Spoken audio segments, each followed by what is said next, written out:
Yo, yo, yo. The debate is here, and we all got opinions. You got an opinion. Your mom's got an opinion. Your dad's got an opinion. I got an opinion. The guy behind me's got an opinion. I'm sure my neighbor's got an opinion, anyways. Everybody's got opinions. They're like bungle holes. But mine's important. Am I gonna tell you why it's important? No, you just gotta take my word for it. I just want to start off by saying though, we're back. We are back. That is the most important thing I can say. Obviously, there's going to be some gripes, but that's the most valuable bit of information here. And I know we're back because if you go to Reddit, the regular Modern Warfare or Call of Duty subreddit hates the game. Absolutely hates it, and that is the number one sign that the game is good. When the general populace isn't a fan, the game is solid. You can go over to the COD competitive subreddit and you're going to get a completely 180 on that or 360 180 yeah 180 on that opinion. It's fantastic feeling. It feels good. There are problems though, and I will. I think I'll kind of bounce back and forth. So a minor negative is that the visibility is terrible. Which you would kind of think that that'd be a major negative, but for the most part, you're not really having a ton of problems. It's just random little scenarios where you shouldn't have died, or maybe you should have got extra kill or whatever. You just can't see people sometimes, especially in like maps like Rust, where some of the shadowy areas can get pretty dark, or Skid Row, where some of the corners and like places can get pretty dark. The diamonds on people, whatever in the nameplate, just isn't very visible. And your teammates and your enemies will sometimes just not have any diamond on them at all. In random scenarios, there were multiple times where I was shooting at somebody who was my teammate and had no clue until I got a little closer and then their diamond popped up. Which it's 6v6. It's hard to have a good idea of where all your teammates are at the same time. In ranked, that's not really a big deal. Because for the most part, you'll be able to have a better range. Like you'll have a better idea of who and where your teammates are. Um, and you'll know instantly if you shoot one of them. They'll tell you. Uh, Something that's good is it's very much it's as much as people want to call it a $7 DLC, it's not. The game's completely new. It's a completely different game. It's funny though, because it is just a hodgepodge of all the stuff that we had taken out, or stuff that we've been missing, or stuff that just regular stuff. But it's all come together in a way that we haven't had in a long time. The movement is genuinely phenomenal because it's not. Here's the thing: you look at Modern Warfare 2019, which all the movement dorks love. The reason why the movement in Modern Warfare 2019 was a crutch. It wasn't a skill thing. It wasn't whatever. It was a crutch. If you had bad aim, you could just get to a like the. What's the best way I can? If you weren't necessarily great at the game, all you had to do is stem rush to a power position like S&D, and you could immediately get like a free kill or two, just because of how quick you can get to places. And then same with like breaking cameras and whatnot. A lot of the stuff that people were doing were taking advantage of how bad the servers were.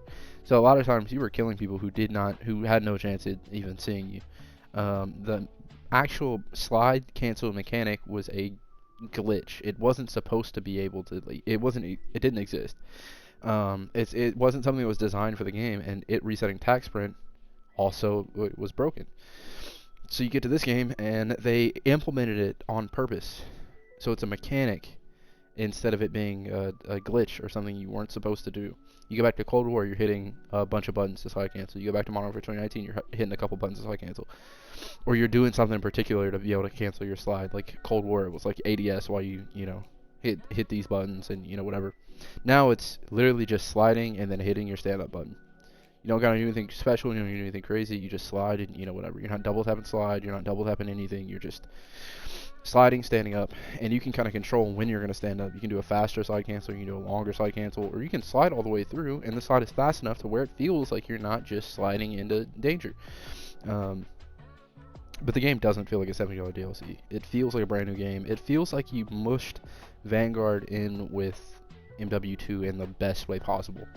It has the best bits of Vanguard, how the weapons felt, how the sound design is much better. It once you put on dead silence, nothing, and I love that. It's fantastic. It's gonna be great for competitive. Sound's never been a skill gap, and never will be a skill gap. It's just a crutch for bad players. Um, red dots are back too. So red dots are back. We haven't had those in a minute. I think it was a perk in Vanguard, I believe. Um, but yeah, red dots being back is fantastic. Counter UAV is incredibly strong because of that, because there's not really any sound. When people are using the correct, when people are using dead silence, there's not really any sound, so counter UAVs kind of, take over. But it when I said it felt like Vanguard and Modern Warfare 2 mushed together, it has some of the like Vanguardisms, is what I'll call it, that aren't great. Like the inconsistent aim assist, where certain areas of the map have none. I know for a fact, like the tunnel fences, like the fences coming out of tunnel on like, I think it's by the B site. I can't remember what site it's close to. Um, you have no aim assist through those. Little random head glitches you won't have aim assist on. There's just places where you can post up and not really worry about having like people having aim assist against you. Same thing on high rise little fences and stuff. You won't have aim assist through.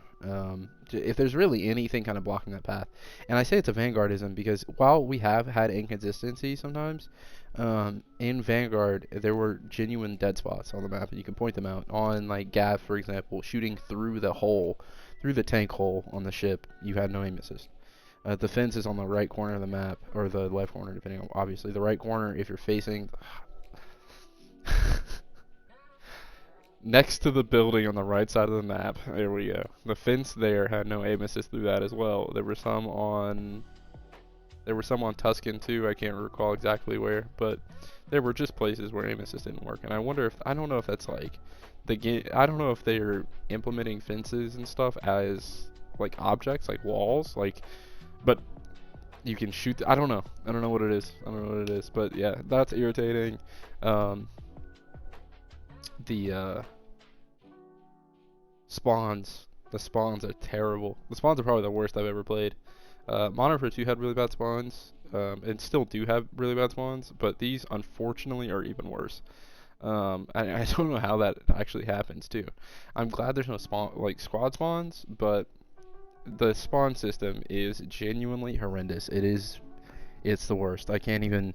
I have so many clips of me just spawning directly underneath, on top, next to, behind, in front of random enemies. I will. That is a problem along with it. Since there's no sound, it kind of compounds. So there's no sound. Whenever you spawn in, especially if they have like a counter UAV up, I got no clue if I'm hearing an enemy or my teammate, because my enemy or my teammate's footsteps are louder than the enemy's. And I'm constantly just having my head on a swivel whenever I'm spawning. Bro, the spawns on Rust are horrendous. They are genuinely horrendous. I'm watching people spawn. People are spawning in front of me. I get it, 6v6, but I've never had spawns that bad on Rust before.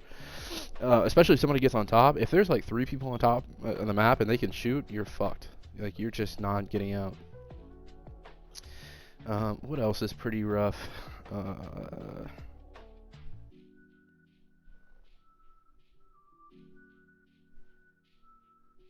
That's it.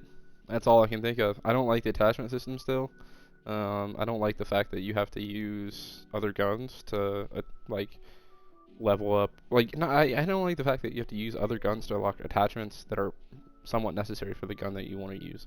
Like, I gotta level up my sub to like 11 to get a slate reflector on my ACR for what? And then especially it's going to be more egregious when the actual game comes out and there's more weapons. Say when it was in Modern Warfare 2, I got to use an LMG to unlock a fucking foregrip on my AR, or I got to, you know what I'm saying? Or what's the best way to? I can't. It was like, oh, here it is. Okay, get this. To get this attachment, you need to level up this weapon to level 12. And then you go to that weapon, and then you unlock that weapon by playing with another weapon and leveling that up to a certain level. It's just fucking ridiculous.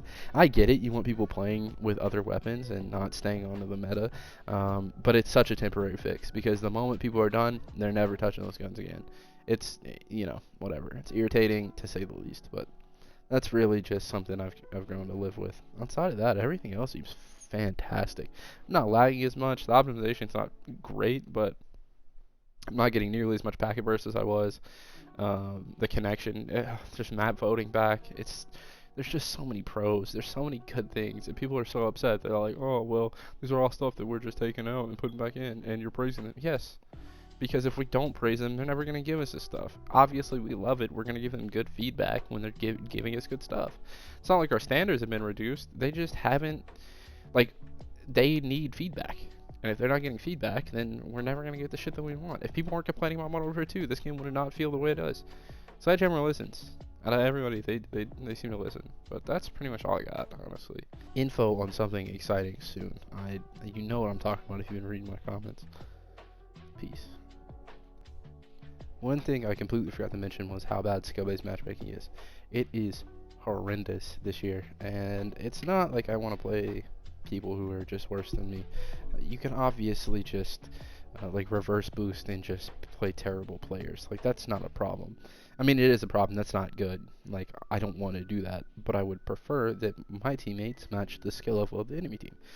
There are many times where I don't really care if the best players I'm playing on Earth are on the enemy team. As long as my teammates match that level, then I don't feel like I'm alone. A lot of times I feel like I'm playing 1v6 because I'll be playing and my teammates aren't picking up the kills they're supposed to, or they're not damaging players, they're just not shooting back.